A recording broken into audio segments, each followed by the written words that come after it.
Welcome to episode number 434 of Get Paid for Your Pad.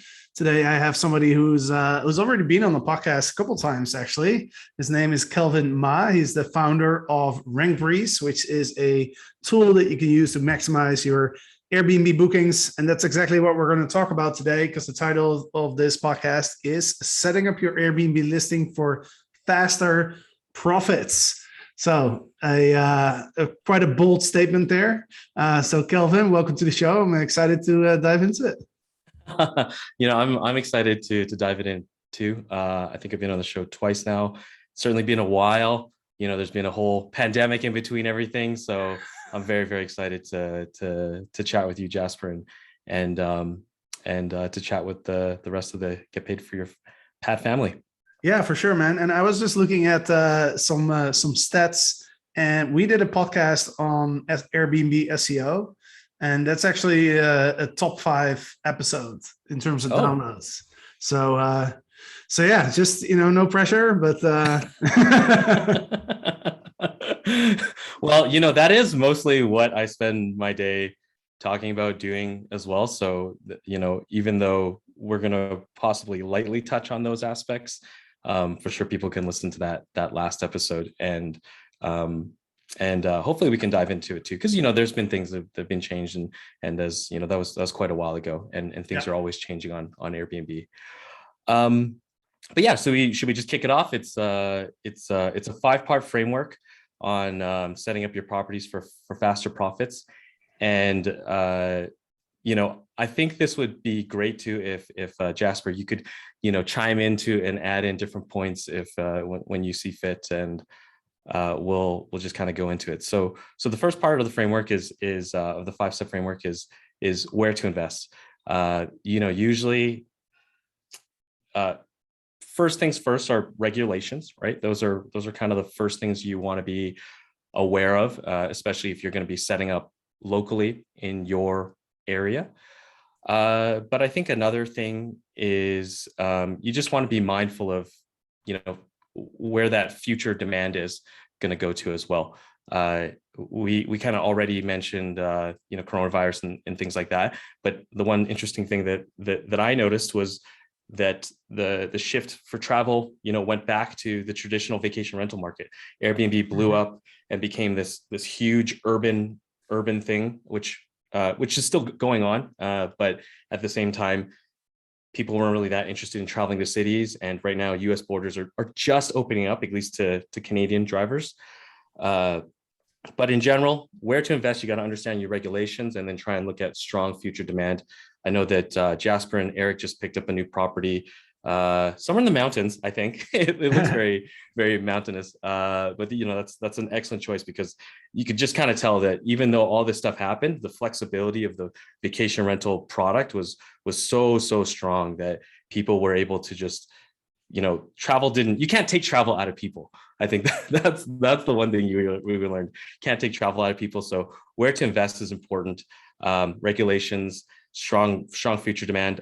Even looking at rankings actually is going to help you. Sometimes if you just turn off your let's say you go onto Airbnb and you do what we call it's called a top level city search, where you don't have any filters in place. You've just got properties and that's it. You could put a guest count filter in there if you want, but you don't have to do that.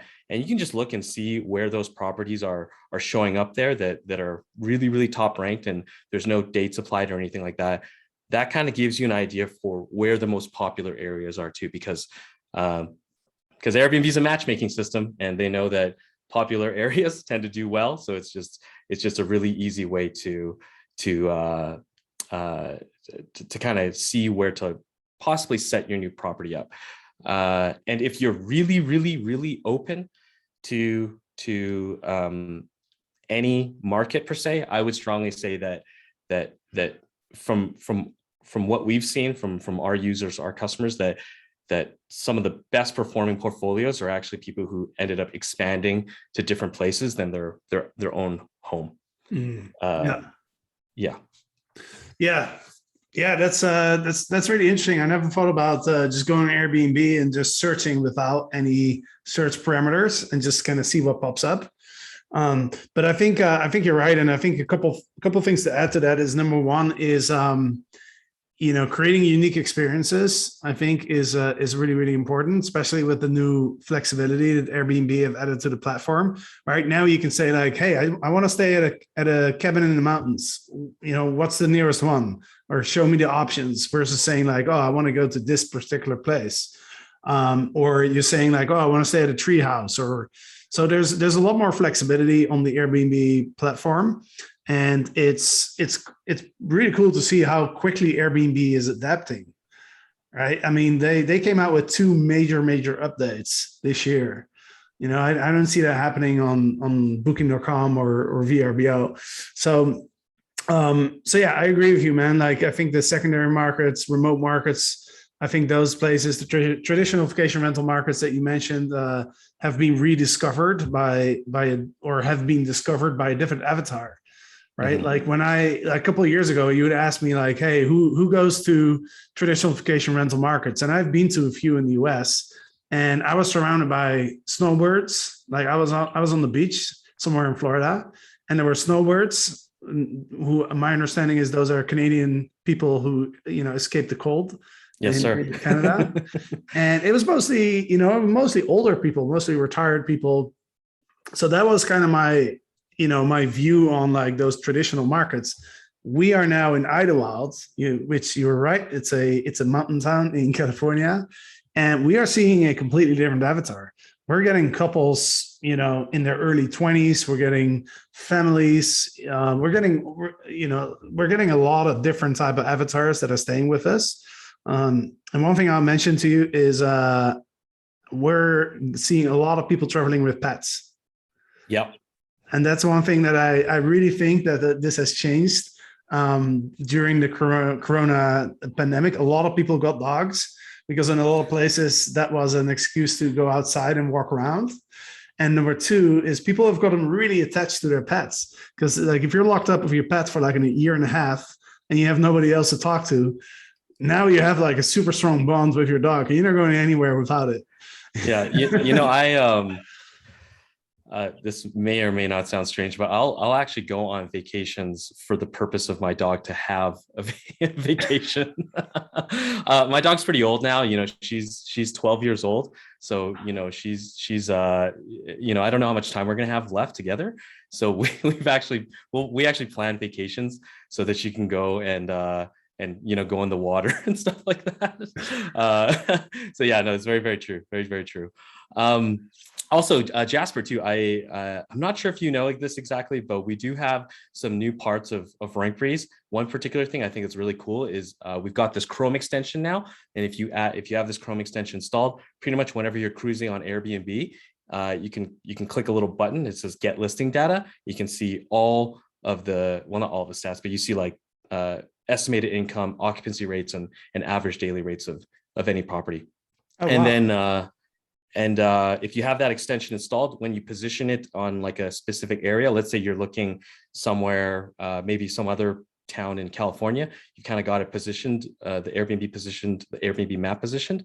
There's another little button called Market Report. You click that and we'll just collect all the properties in that area and give you kind of some stats around that. And that's pretty much, I guess that's kind of aligned with where to invest. So if that's a useful tool for you guys, then I guess just know that that's available.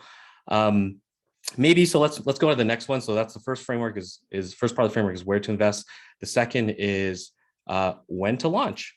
that's if you have the capabilities of launching at a time that you can choose, if you time it correctly, I think that's one thing that turns people off is when they launch a property and it's kind of in the slow season, right? It's just not as fun for people when that happens. And I totally understand why that occurs, because there's just, you get a new property, you don't want it sitting there for that long. But if you can, if you're really, really specific with it, you can actually launch your property, 30 to 60 days before the busy season comes on board.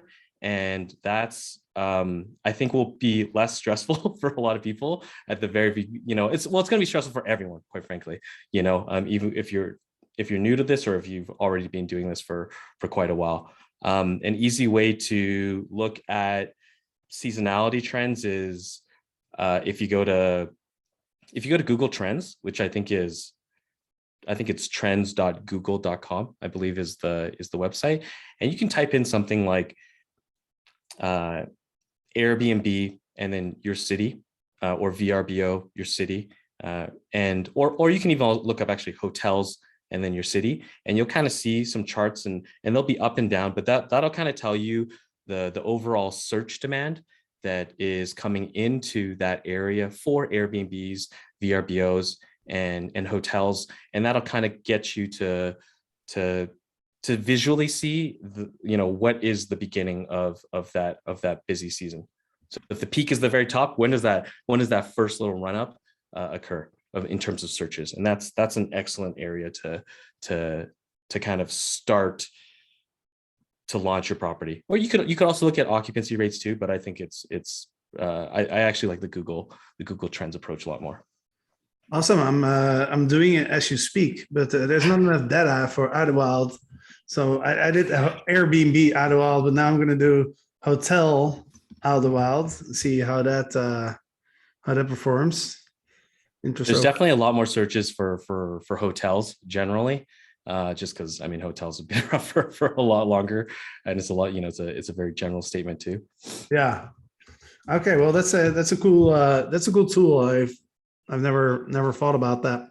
I think Idlewild is just too small, so it's not giving me any data. But you can also look at other areas that are pretty popular. I think I don't know where Idlewild is, but if it's close to Big Bear, that's a very, very popular destination in California. So there might be there's probably some correlation between those two places, because they're both in the same state for the most part. Yeah, that's a good point. You can always look at similar markets or markets that are nearby to look at the trends. Awesome, man. So I like it. So where to invest, when to launch, and then what's the first step? The third step is, you've kind of got everything settled, and you're kind of deciding when's the right time to launch. And of course, it's time to create your listing description. So the next part of the framework, the third part, is what to use in your title and your description. So for us, how we like to do titles and descriptions are very SEO based, I guess. So we could probably double click on this part of the conversation on SEO. And so for your titles, the one thing that, titles and your photos and your cover photo and your title are so important, because Airbnb is a marketplace. VRBO is a marketplace. All of them are marketplaces, and they're also search engines at the end of the day. And a lot of these search engines are relying on different metrics. Airbnb has got about 150 plus different factors that they're analyzing. One of those factors is called the click-through rate, and the click-through rate is just the number of people who saw your property. It's the number of people who clicked on your property divided by the number of people who saw your property in general. So they may not have clicked on it, but it's just the overall eyeballs on the page there. And the duty of a listing description is to, of course, sell for you. Really, that's what it's doing. It's there to sell this property so that you can get those bookings. But before they even get to that opportunity to inspect the other areas of your listing, your cover photo and of course your first 5 photos are probably very, very important, not just because of the fact that the property has 5 photos displayed when you click on the listing to make it bigger, but also, at least from, I've kind of gone around and clicked around to see how far I'm willing to click those little thumbnails. For me, it's 5, actually. I noticed that it's 5 clicks, and I'll usually go and open up a new property, open up the whole page. But in terms of the title, you want it to be bold. You want to have a call to action. If you have a new opportunity, if you, using different keywords that are very, how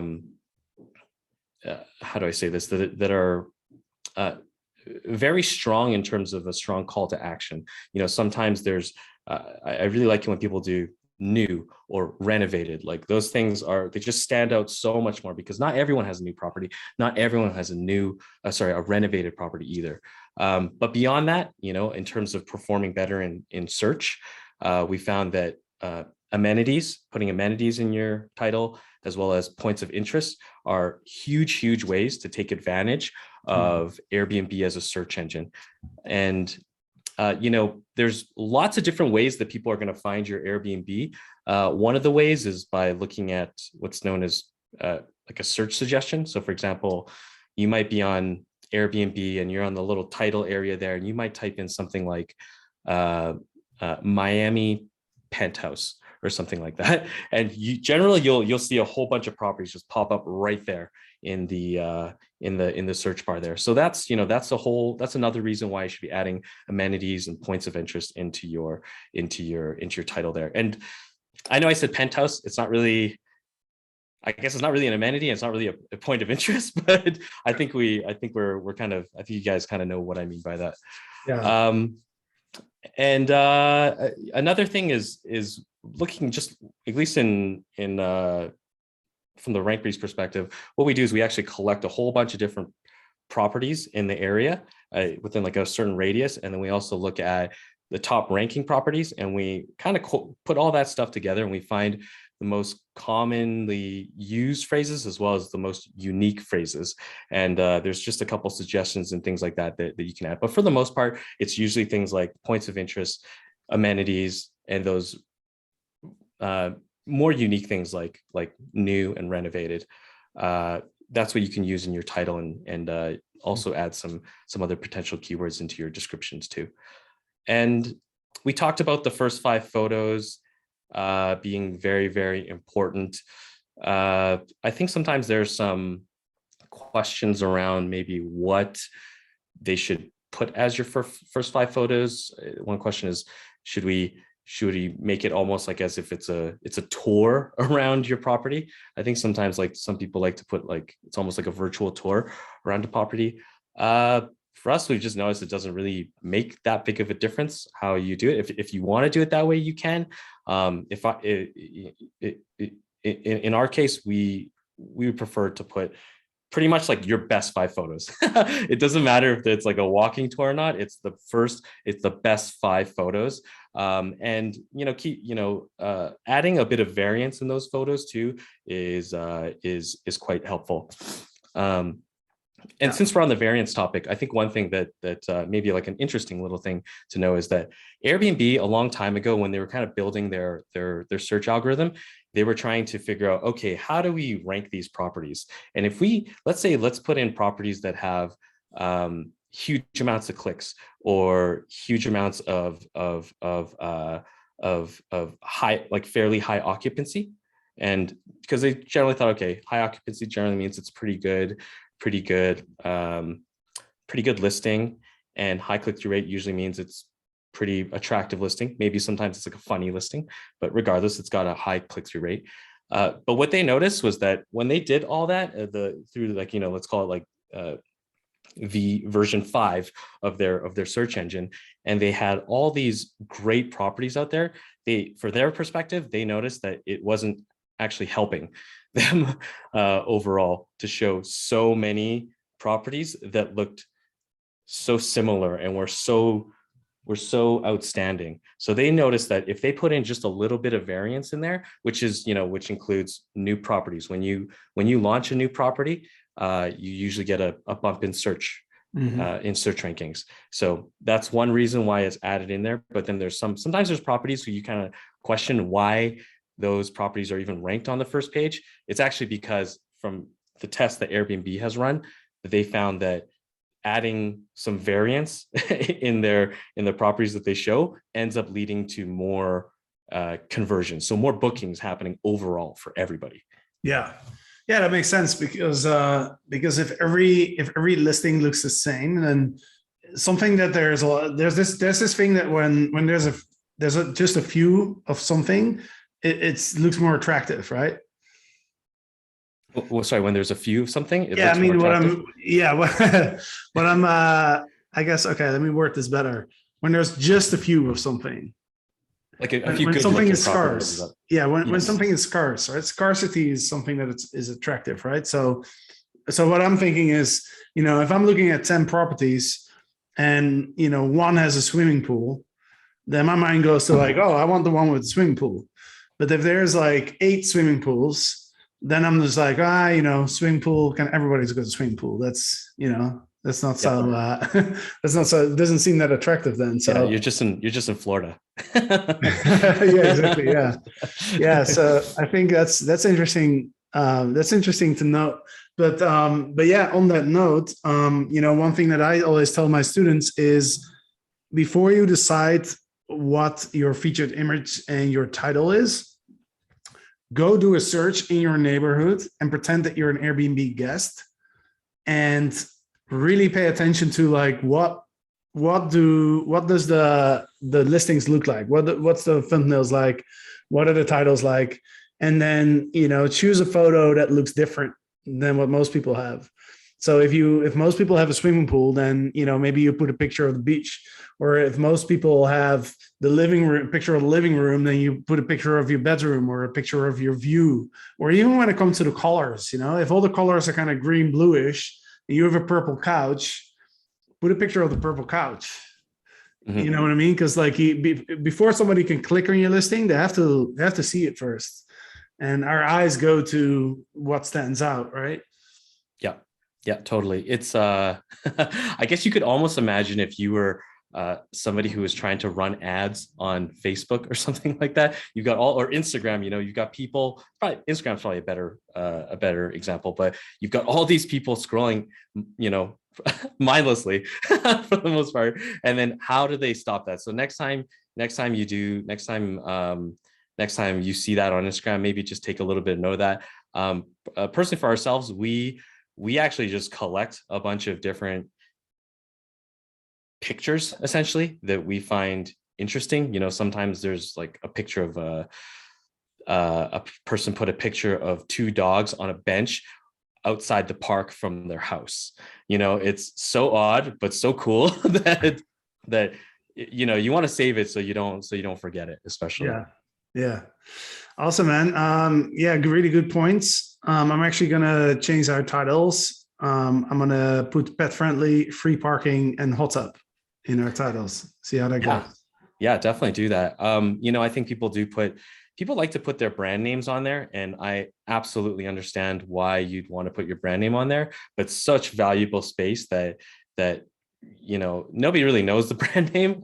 It's okay to maybe put the brand name inside of the description, but for the most part, use that title for optimize it as much as you can for search, and you're good to go from there, because they're going to get the top 3 selling points. You can probably put 3 types of things, 3 amenities, 3 points of interest, something like that in there, and yeah, you got to get that click. That's what you're trying to get for.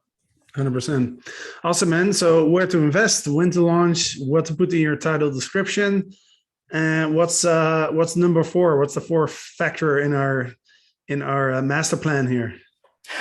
So the 4th factor, which is probably widely covered, is how to price your property. But I'll probably give, there's a lot of different resources on how to price your property. Like on our blog, we've got a really good article. I don't remember the name of it, but I think it's like 11 tips to price your Airbnb. But in general, one of those tips is called break-even pricing. And if you're just starting out with your Airbnb and you're just not really sure what to price it at, maybe you have a new property, maybe getting a new property, or maybe this is the first time you're hosting on Airbnb. One of the things that that we suggest is just to make some considerations, and we call it break-even pricing. And that means that you take your weekends and take all the weekend dates that you have, maybe Friday and Saturday. Those are weekends to me, at least. Fridays and Saturdays, maybe even Sundays. You can include Sundays in there too. But take all 3 of those days and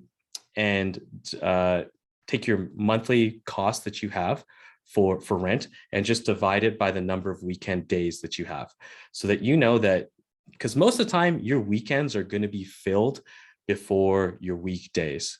So this doesn't like, this is not, we're not talking about smart pricing or anything like that. We're just talking about like actual base rates. And in general, if you make sure that you can at least break even for your weekends, everything on your weekdays is essentially just profit on the top. So that's maybe one very simple tip surrounding how to price your property at the very beginning. We just call it break-even pricing, where you know that if you're going to sell all your weekends, then you're going to break even, and all the bookings in the middle of the week on the weekdays are just going to be gravy on top. Yeah. Pricing, we could probably talk an entire hour about pricing, but in general, a lot more hours. Yeah, exactly. In like really big companies or in hotels, they've got revenue managers, and in some short-term rentals, they're doing, there's revenue managers that exist. But just from like a very simple standpoint, it's break-even pricing, and then breaking things down in terms of seasons. Ask yourself, how many seasons do you have in your area? Most places probably have 2 seasons. That's possibly, I mean, you might have 4 seasons, 3 seasons, 2 seasons, most likely. But once you break down the seasons, then you can kind of look at how to essentially break those prices up. You can do, for example, I think generally how people kind of graduate through pricing is they'll do the same price for every day at the very beginning, because that happens, right? And you might turn on your Airbnb smart pricing, but let's assume it's turned off. So in general, though, you just want to have your weekends a little bit higher than your weekdays, and then once you've kind of got that settled, you'll have some seasonal differences in there. And then of course, the final end of it is when you're adding in dynamic pricing, or maybe like something like signal-based pricing, where you're, it's not quite dynamic, but it's more along the lines of, okay, we know that a concert is coming through, or increase in prices, or sorry, increase in flight tickets have been booked. So for us, we'll look and we see, okay, well, that makes sense for us to raise prices around the busier season there. But that's a pretty deep topic, and lots of different rules that you can put in place. But in general, I hope that at least we've covered the pricing for beginners. When you're just coming in, sometimes you just don't know what to do. So I think break-even pricing is like the best way to price, at least at the very beginning. Yeah, it's a good way to get started. And then what I would add is, as bookings are, if you get a lot of bookings coming in, and all your weekends are booked out for like a month or 2, then immediately start raising those prices until you hit kind of like a sweet spot where it's like, I'm about, let's say, 50% booked in the next 30 days out, and about 30% booked in the next 90 days. I always feel like, the difference per market to market, but I always feel like that's a good kind of guideline for people who are just getting started. I think the biggest beginner mistake is to underprice, because it just feels good to get all those bookings coming in, right? And before you know it, you're booked up for 3 months, and you realize later, like, oh man, I could have charged like twice as much. Yeah, exactly. At the very beginning too, you kind of want to take advantage of Airbnb giving you that extra search visibility and price right. New properties can get sold with higher prices, especially if they have, pretty good photography, I find, just because people are willing to kind of go behind that. And if you have other reviews on another property, that's going to help with you not being too concerned about having a low price, because generally people will look at the overall reviews of the host, not just of the property. If they're that's if you can get them to click through first, right? That's the first part. Cool, man. All right, so I'm really curious about the 5th factor of the plan, the 5th part, which is throwing your weight around. Now, I have no idea what that means. Yeah, I didn't really know what to call it either. It's pretty much like all the things that you can do after you've got a listing in place, and you're building up reviews and you have the opportunity to throw your weight around. Um, I guess I've got a few notes here. Maybe the first thing I talk about is just general listing optimizations. Changing photos frequently is quite helpful, but also changing photos based on the overall lead time that a potential guest is coming to. So if it's let's say you have a cabin and it snows there, you've got snow pictures, or you've got winter pictures and you've got summer pictures. Try to adjust your photos based on the lead time, so that people are, you're getting people in the mood for them to stay at your property.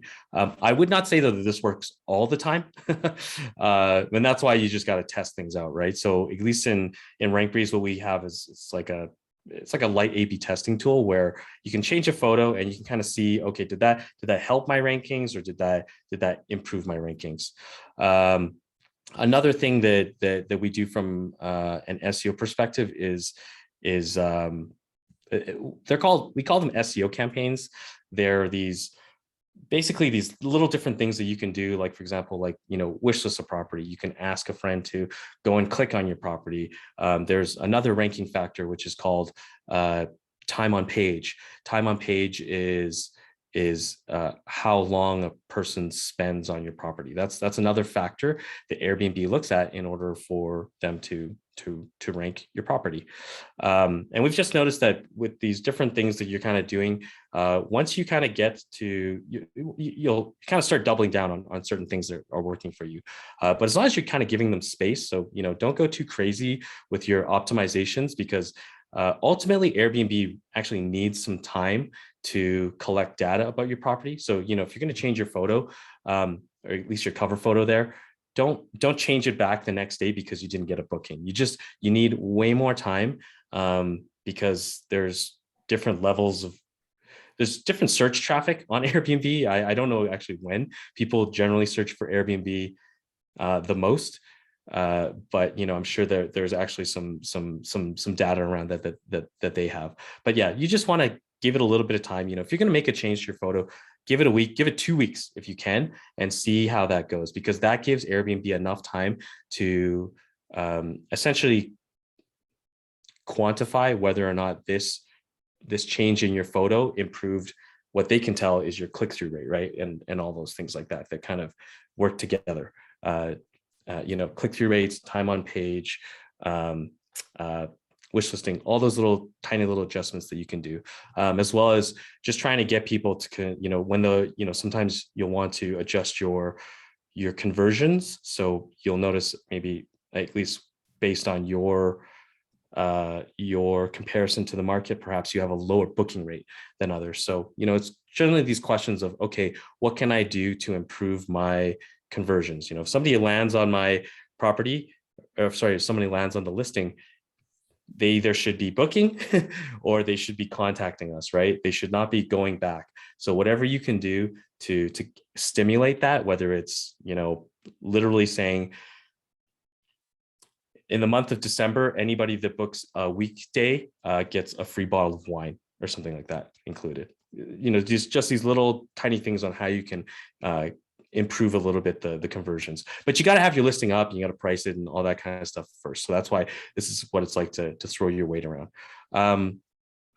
Let's see, what's another thing? So probably another thing that maybe would make sense here is, sometimes, there are opportunities to, and it's really up to you. I'm not saying that this is a good thing to do, but it's something to think about if you're open to it. And that's about basically splitting up your listing. So if you have a very, very big property, then you can split your listing into parent and child listings, so that you can essentially, you'll have, you have your whole home, you've got your entire home, and you've got, let's say, the upstairs and you've got the downstairs.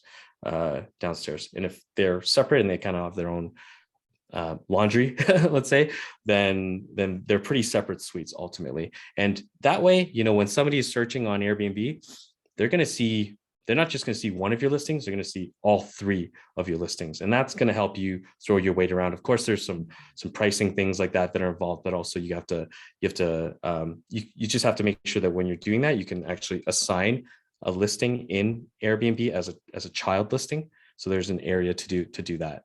And you can take advantage of that. Some other things would be asking people that are coming, whether they want to stay longer or whether they want to come earlier. I'm pretty sure Jasper's probably already spoken about this on the podcast before, but if this is your first episode of Get Paid for Your Pad.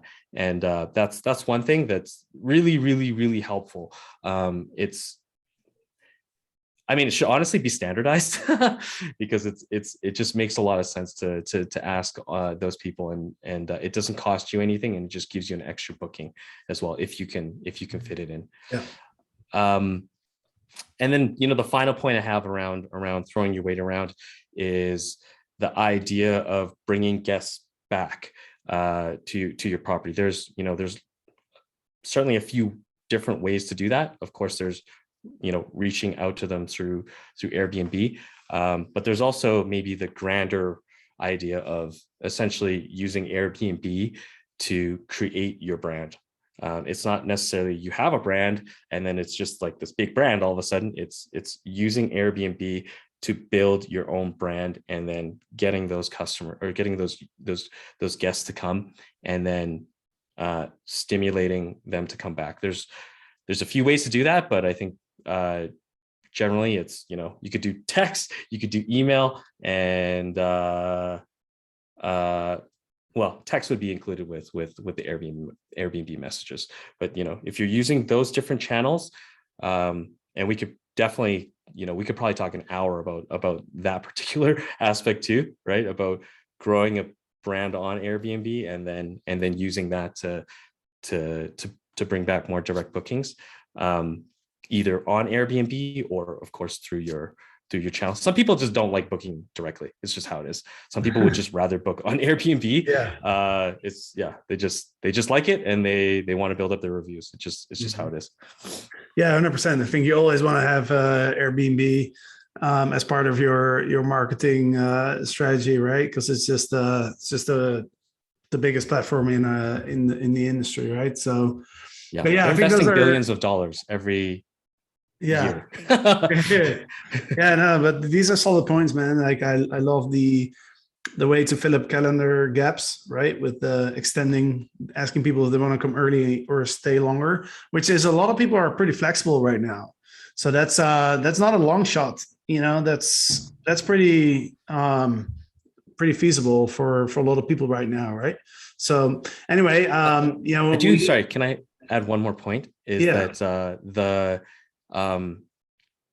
I know that we're pretty deep into this thing. I know the US in general is pretty open, but there's a lot of places right now that are going back into restrictions and things like that. And the travel restrictions definitely still exist, but that's not really necessarily a negative too. Right now is actually the best opportunity to get return bookings because all those people are in your own country for the most part, and just getting them and building up your guest database, I guess, is honestly essential right now. I meet a lot of people who are saying that they're collecting emails and stuff like that, but they're not doing anything with it. If you got to do, I'm not saying you send them an email all the time, but you got to send them at least one. Yeah.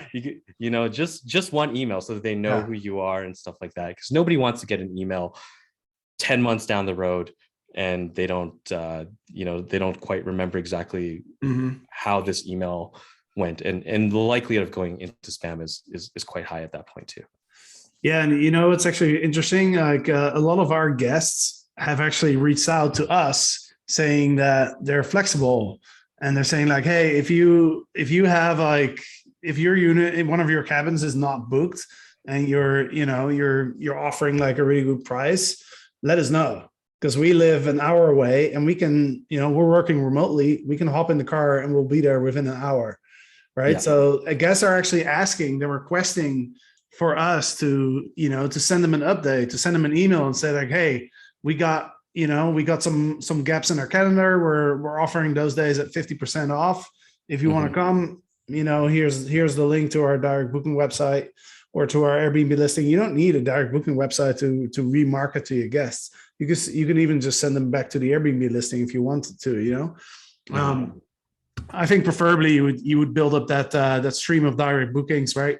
But you could even do it. You could even use your Airbnb listings for that. So I think that's a really good point. That's something that we teach in Legends X is that we put a lot of emphasis on is use Airbnb as your to source the customer. But once the customer has stayed with you, once the guest has stayed with you, now it's your customer, right? So now you can take ownership of that customer, and I think Airbnb is fine with that. So yeah, man. Well, now I learned something. I learned that what throwing your weight around means. So thank you for educating me. Elbows out, But yeah, man, that was awesome. Thank you so much for jumping on and bringing the value here. Thanks a lot, Jasper. I really appreciate you letting me come back on the podcast and speak to the Get Paid for Your Pad family. Yeah, and that family is growing quickly. It's the downloads are going up, so we're super excited about that. But maybe I can get into that top 5 again with this episode. Maybe hopefully. We'll see, man. Well, leave us a review and get some of your people to leave us a review because that really pumps up the downloads. So I will. Awesome, man. So where can people go if they want to learn more from you or sign up for your service? Sure. So they can go to, I'm pretty sure it's rankbreeze.com/GPYP, Get Paid for Your Pad in acronyms. I think that's probably one way. We have a special page for Get Paid for Your Pad. Awesome. We have a link. I'm sorry, I should have had it on there, but in general, it's okay if you heard us on the podcast, just let us know. There's usually like a little form that says like, how did you hear from us? And if you write Jasper, then we'll definitely make sure to pay attention extra to your account. Just find us at rankbreeze.com. We're a software and services company, essentially to help you with 3 areas: your search rankings, your pricing, as well as your market data. Awesome. Sweet. All right. Well, thank you so much for joining today. And I'm sure we'll talk soon. Sounds good. Thanks. All right. To the listeners, thank you for listening. And of course, Eric and I will be back on Friday with another episode of Get Paid for Your Pad. Until then.